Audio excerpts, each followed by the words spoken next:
Hey, Ciatrick. How you doing, Noah? Good. All right. Well, thank you so much for taking the time to do this, sticking with it. I really appreciate it. No problem, Noah. All right. You became a Gator great, but it had to start somewhere. NFL. What I'm wondering here is, how did you first get into football, and what were some of your early football memories? The what first got me into football is when I was like 6 years old. I had some older cousins who I looked up to, and they was playing Part Warner ball, of course. And back then we couldn't play until we were 7. So I used to go to practice, and every time they do sprints, I line up on the side and do sprints just because that's all I could do since they had on equipment.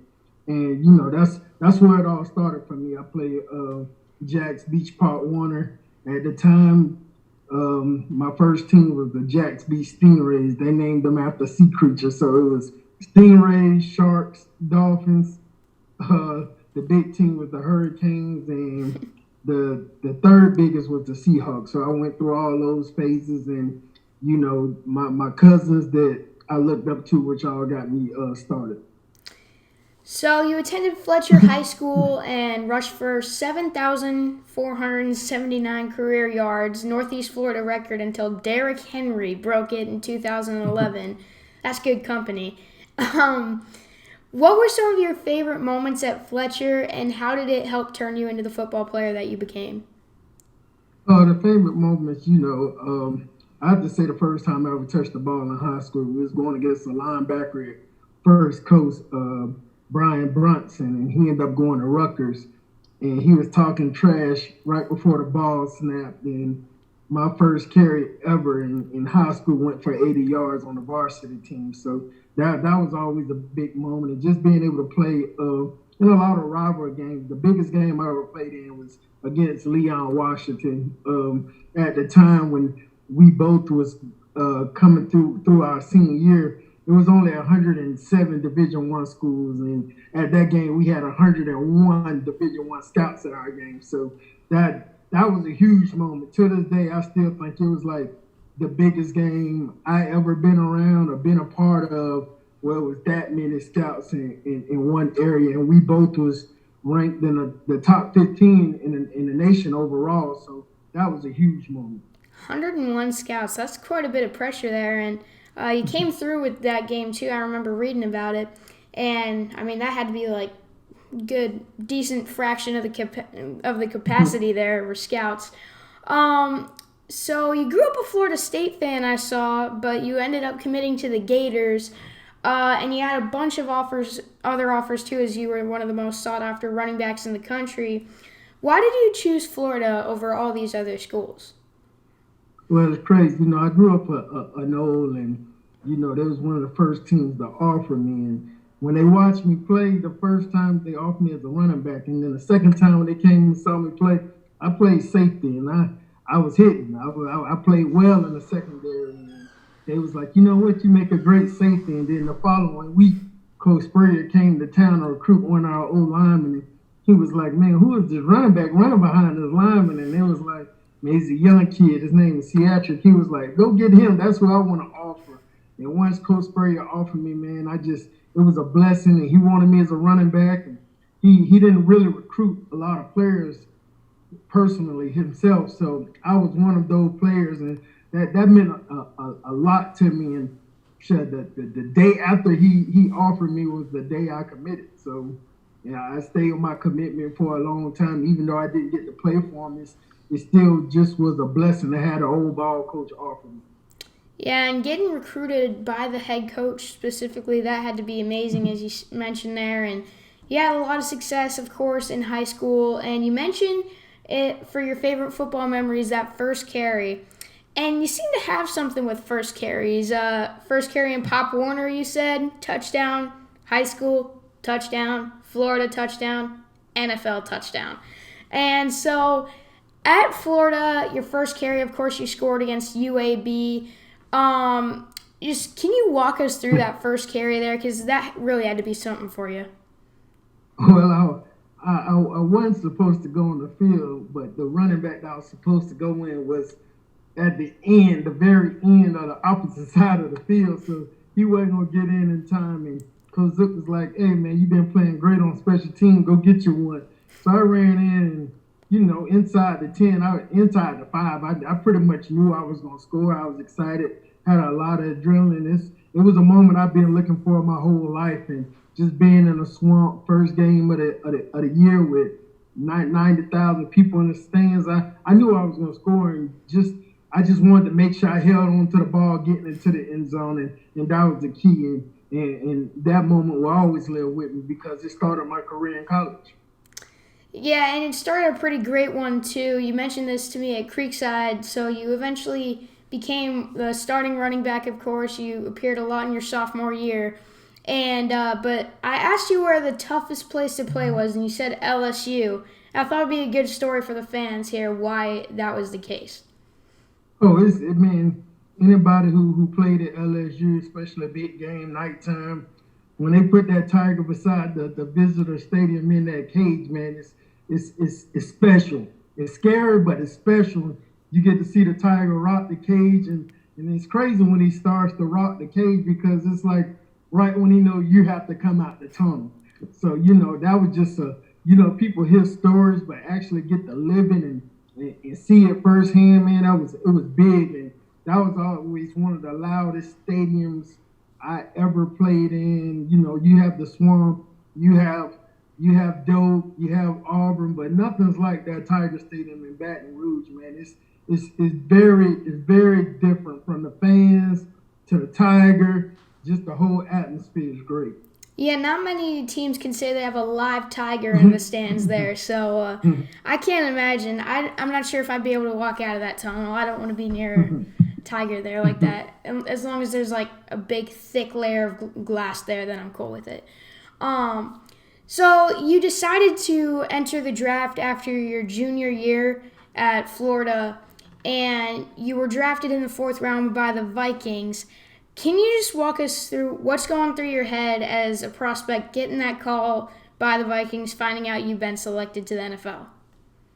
Well, the process is it's a crazy process because the league you never know.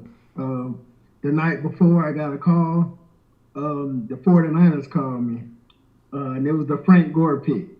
They called me and told me they was going to get me. I was waiting to hear my name, and they came call Frank Gore. And I was like, wait, you just called me like 10 minutes ago. And then, I ended up having the Maurice Claret pick. Denver called me. Are you ready? Yeah. They drafted Maurice Claret, and I think that was the last pick of the third round that day. So I had to go to sleep and wait the next day for the fourth round, and got up, and I didn't even make it to my destination. All I knew was I got a phone call, and people was like, man, think you coming off the board today. I see the Vikings trying to move fast. They done traded some picks, and I was on my way to my destination for a little draft party. And before I even got there, I get a call from Mike Tyson. Was like, we're about to draft you. We just traded up to get you.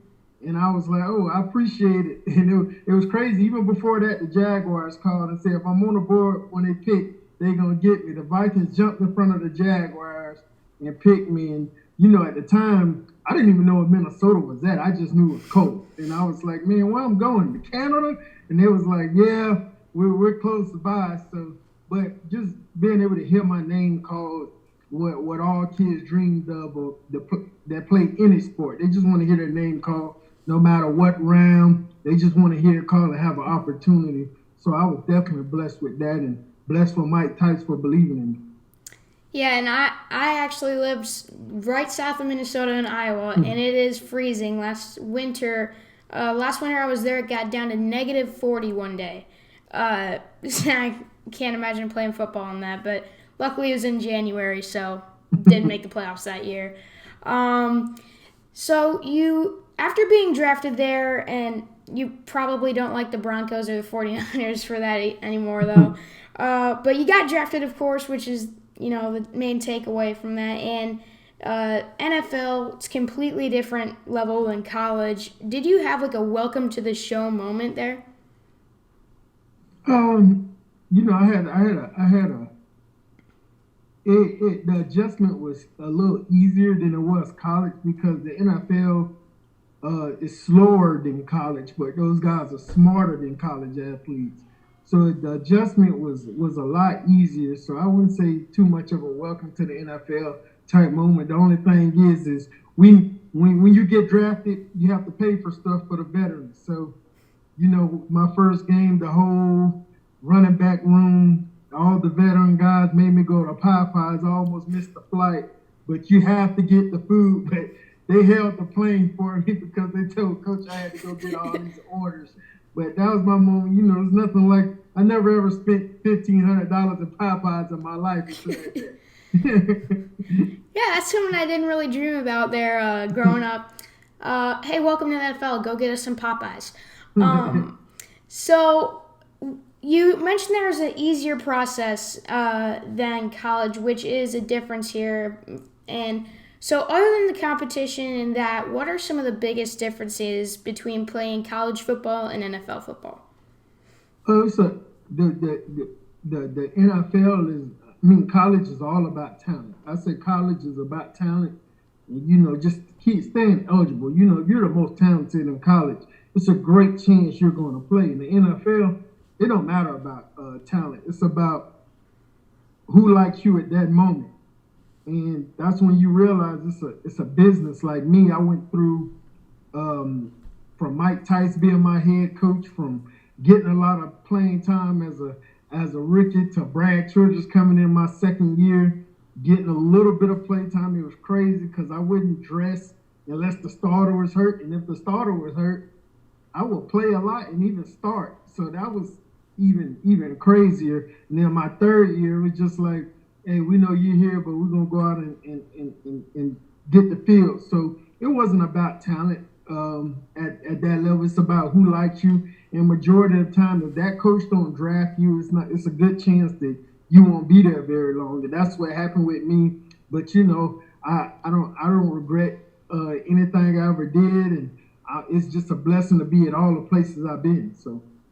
Yeah, and you spent 2 seasons with the Vikings, scoring 5 touchdowns, rushed for 161 yards on 50 carries exactly there. And then you spent a little time with the Jaguars and then in the Canadian League. So what are some of your favorite memories and moments playing professionally? The Monday Night Football games. I'll say those moments was priceless. You get the music. And a lot of people don't understand the atmosphere of a Monday Night Football game besides a Sunday noon game. And even the first game of the season, atmosphere is crazy. But the Monday night game is like no other. In my first Monday night game, I was fortunate to be able to play against, I got a chance to play against Tom Brady. And it was when spread came along and all these teams were running I formation. We was preparing for Tom Brady and the I formation and play action fakes. And he comes out in 5 wide and they whooped us. I want to say it was like 55-6. And we couldn't adjust. We didn't have enough DBs dressed for the game. And it was like the first time a team came out and ran the spread offense in the NFL. But just seeing Tom Brady and a lot of greats that's on their way to the Hall of Fame and being able to play in my era. I also played against Ray Lewis on Christmas night. So Ray Lewis, Deion Sanders, and those guys, I got a chance to play against some amazing people and people that's going to be in the Hall of Fame one day, or some people that's in the Hall of Fame. So that was the biggest takeaway I took from the NFL. Like, people ask me now about NFL, and I was like, man, do y'all realize who I played against in the NFL? So, and that was the biggest takeaway that I enjoyed of the NFL, being able to play against some of the people that I looked up to growing up. And you said Ray Lewis was on Christmas? Yep, Ray Lewis. That's some present. That's some present there. And then, getting Tom Brady, it's one thing to watch him on TV, but being able to play against him, watch him there on the sideline since you weren't on defense, but like being able to see what goes into preparing for him, that had to be awesome. And then now he's in the Super Bowl still this year. Definitely. That's got to be crazy. But then, of course, every football career has to end at some point, even for Brady eventually. So what has life after football looked like for you? Right now, I started a youth athletic association some years ago.